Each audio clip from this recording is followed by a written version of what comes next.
the worst part was that everyone heard her. We were at one of those outdoor brunch places, the kind with white umbrellas and tall plants pretending to be privacy. My son Aaron had picked it because he said it was neutral ground. That should have been my first warning. Neutral ground means there is already a war. I had put on my best cream-colored dress, the one that fit a little looser these days, and a pair of low heels I could still walk in. I even wore the gold earrings Aaron gave me on his first paycheck. I wanted to look like I belonged there, among the polished glassware and people taking pictures of their pancakes. Talia looked me over the moment I arrived. My daughter-in-law never did anything as simple as hello. She gave me a quick air kiss that barely brushed my cheek, and then stepped back with a smile that did not reach her eyes. "Cute dress, Mom," she said, loud enough that the table next to us could hear. "Very vintage. My grandmother used to wear stuff like that. So classic." There was a little pause. A few people glanced over. I felt the heat rise in my chest. I gave her a small smile and sat down between them, Aaron on my left, Talia on my right. The waiter came, we ordered, and I tried to focus on the menu instead of the way Talia's perfume filled the space, sharp and expensive. They talked about Aaron's work, the new project he was managing, some upcoming charity gala they were involved in. I nodded along, adding a comment here and there. Then it started. "You know what I love about you, Mom?" Talia said suddenly, leaning back in her chair as if she were about to deliver a toast. "You are so committed to your style. You never try to dress young like other women your age. You just own it." Aaron's fork paused just short of his mouth. I frowned slightly. "What do you mean?" She tilted her head innocently. "I mean, you do not pretend. Some people hit a certain age and try to squeeze into clothes meant for teenagers, but you just accept where you are. The shoes, the dress, the hair, it is very honest." Her voice was smooth, but the words sliced. The couple at the next table went quiet. The woman took a sip of her drink and gave me an apologetic look over her straw. I felt something inside me twist. "Thank you, I suppose," I said carefully. Talia smiled, pleased with herself. "Of course. I mean, you even brought your little purse. My mother got tired of carrying those little things years ago. She says her eyesight is too bad to find anything in them anymore." The waiter arrived with our drinks, catching the tail end of her sentence. His eyes flickered between us with that look I have seen too many times. The look that says, "I walked into the middle of something I do not want to be in." "It's fine," I told him quickly, forcing a tight smile. "Thank you." Once he left, Talia kept going. "You know, Aaron, maybe we should take your mom shopping. There's a boutique that does amazing, age-appropriate styling. She could look so elegant if she just updated a few things." Someone at the next table whispered, "That poor woman." My face burned. I took a sip of my water to keep from saying something I would regret. I looked at my son. He did not look at me. He stared down at his plate as if the scattered arugula and poached egg held the secret to world peace. His jaw was tight. He did not defend me. He did not redirect the conversation. He did nothing. A sharp ache bloomed in my chest. I suddenly felt very small, very obvious, like a stain in the wrong room. "I need the restroom," I murmured, pushing back my chair before my voice cracked. No one tried to stop me. Inside the restroom, I gripped the edge of the sink until my knuckles went white. I took deep breaths and watched my reflection blur as tears threatened. On the counter, beside my purse, A folded tissue sat like a little white flag. Then my eyes fell on the purse itself. The envelope was inside. I could feel it there, as surely as if it had weight and temperature. Sealed. Waiting. Talia did not know I had it. She did not know what I knew. I had hoped I would never need to open it in front of anyone. I had hoped she and I would find some fragile peace that did not require that kind of truth. But standing under the harsh restroom lights, with her words still echoing in my head, something inside me shifted. If she wanted to keep humiliating me in public, then maybe the public was exactly where this would end. I picked up my purse, wiped my eyes, and walked back to the table with the envelope's presence pulsing against my palm like a heartbeat. The envelope had not always been a threat.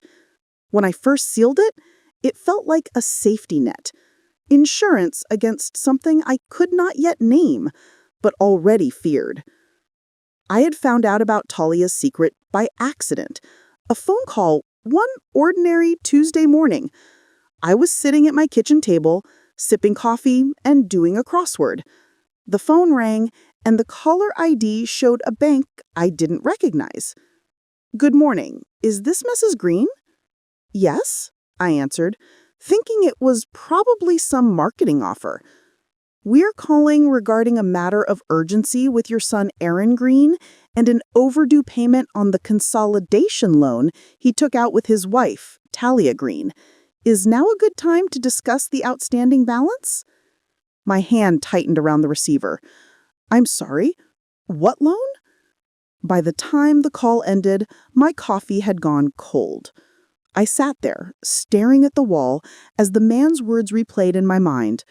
A large loan, taken out right before their wedding, using both their names. Some payments made on time, others delayed, new charges added. Mentions of credit cards rolled in, late fees, cash advances. My son, who had always been careful, who used to call me from the grocery store to ask if buying name-brand cereal was too much of a splurge, was suddenly being painted as irresponsible. I called him that night. His voice sounded tired. He said he didn't know what I was talking about. He hadn't taken out any consolidation loan. He hadn't agreed to any new card. He thought it might be a scam and told me not to worry about it. So I did what any mother who knows when someone is lying would do. I worried more. A week later, a thin envelope arrived at my house by mistake. Their address and mine only differ by one number. The mailman must have misread it. I stood on my porch, staring at their names, and felt the tiniest crack open in my trust. I knew I should walk it straight to their place and put it in their mailbox. Instead, I opened it. Inside were statements. Page after page, large sums, unpaid balances, late notices. The loan the bank had mentioned. It was in both their names, but only one signature on the authorization for the original transfer matched the signature I have seen on birthday cards from my son. The other signature, the first, belonged to Talia. And then my stomach turned as I saw something worse. A copy of a form where Aaron's electronic signature had been used to authorize a transfer from an account I knew he would never agree to touch. The same account he had once told me he was using for their future down payment. I pressed my hand over my mouth and sank into a chair. There was more. A failed business registration under Talia's name 6 months before the wedding. A boutique marketing agency. No physical location. Closed within a year. Losses. Debt. It was all tangled together like vines around my son's name. I didn't sleep that night. The next day, I collected everything, placed it neatly into a large manila envelope, and sealed it.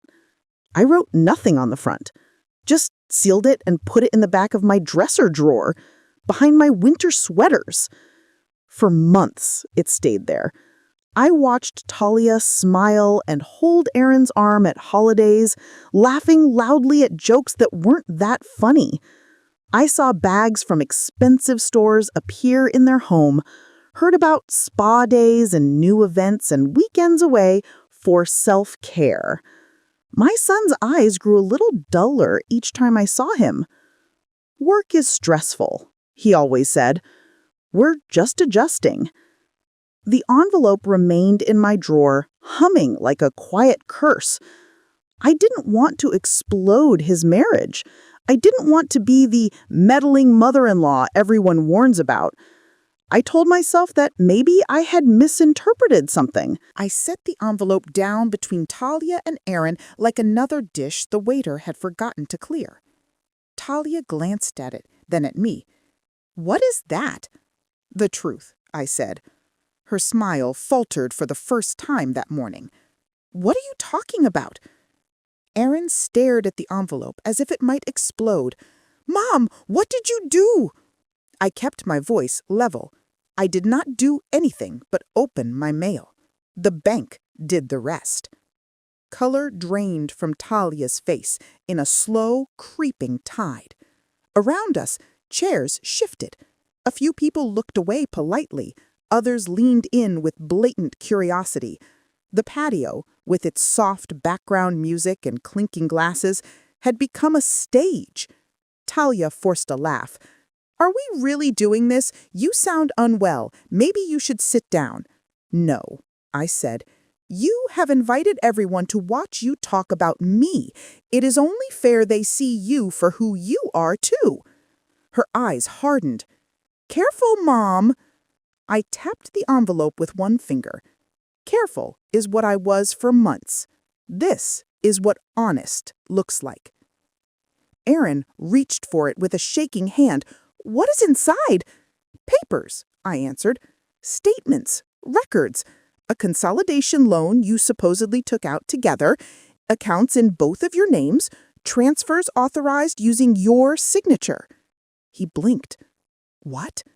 Talia sat up straighter, voice sharp. "She is confused. Banks make mistakes all the time. She probably fell for some scam and is blaming me." I looked her dead in the eye. "I saw your name, Talia. I saw your failed business. I saw the debt. I saw the way you used my son's name to help clean it up without telling him." The words hung in the air like smoke. Aaron swallowed hard. "Is that true?" he whispered. Talia laughed again, but the sound cracked. "Of course not. Why would I hide that from you? Mom is trying to make me look bad because she has never liked me." "That is not true," I said quietly. "I wanted to like you. I wanted you to be good for my son. I tried." Talia's eyes glinted. "You always have to be the victim, do you not?" I ignored her and turned to Aaron. "Look in the envelope," I said. "If I am wrong, I will apologize to both of you and leave this table. You will never have to see me again. But if I am right, then you deserve to know." His hand hovered over the envelope. Everyone around us had gone quiet.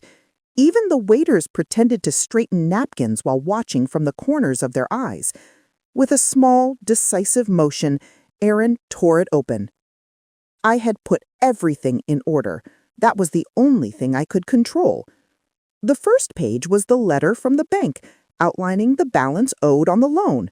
The next pages were statements, each with dates and numbers that spoke their own sharp language. Charges, payments skipped, late fees. He scanned them, his eyes racing faster and faster. The patio's sunlight seemed to fade around us. He flipped to the copies of the original documentation, the business registration under Talia's name, the projected earnings, the eventual closure, and then the worst part, the form from the bank showing the consolidation of multiple debts into one loan. 2 lines for signatures, Talia's handwritten name on the first line, the second line bearing his name in a neat digital script. He blinked. "Did you sign my name?" She did not sign anything. She said quickly, "It is electronic. That could be anyone." "The email on file is yours. The IP address listed is from your old apartment, before you married him." Aaron's voice shook. "Did you take out this loan before we got married and put it in both our names?" "That is not how it happened," she said. "I was consolidating to make things easier, for us, for our future. You said you wanted to build something together, remember? I was just trying to help." He stared at her, eyes wide. "I did not even know you had debt like this. You told me your business broke even. You said you closed it because you wanted to focus on our marriage." She spread her hands helplessly. "I was embarrassed, okay? I made mistakes. I was young. I took risks. I did not want you to think you were marrying a failure." "So you married me into your failure instead?" She crumbled for a moment before she steadied herself. "I was planning to tell you when things were better. Why are we doing this here? Why are you letting her humiliate me?" I almost laughed at the irony. "Humiliate you?" She turned on me. "You have wanted to destroy me from the beginning. You could have talked to me privately. You chose this instead?" "Yes," I said. "You are right. I chose this because you humiliated me in public over and over. You threw little insults wrapped in jokes and expected me to swallow them. You called me old, out of touch, fragile. You made me your punchline. And all that time, you were the one lying. You were the one using my son's name to cover up your mess. I gave you months to do the right thing. You did not. So I did." Her eyes shone with tears now. "You don't understand what it is like to fail like that." "Oh, but I do," I said softly. "I just learned to apologize when I hurt the people I claimed to love." Aaron's hands shook as he shuffled through the papers again. Every line he read seemed to chip away another piece of his trust. Talia reached for him, but he pulled his arm back. "Don't touch me," he said, voice low. Something broke in her expression. The confident, polished exterior she wore so well began to crumble in front of everyone. For the first time since I had met her, Talia looked small.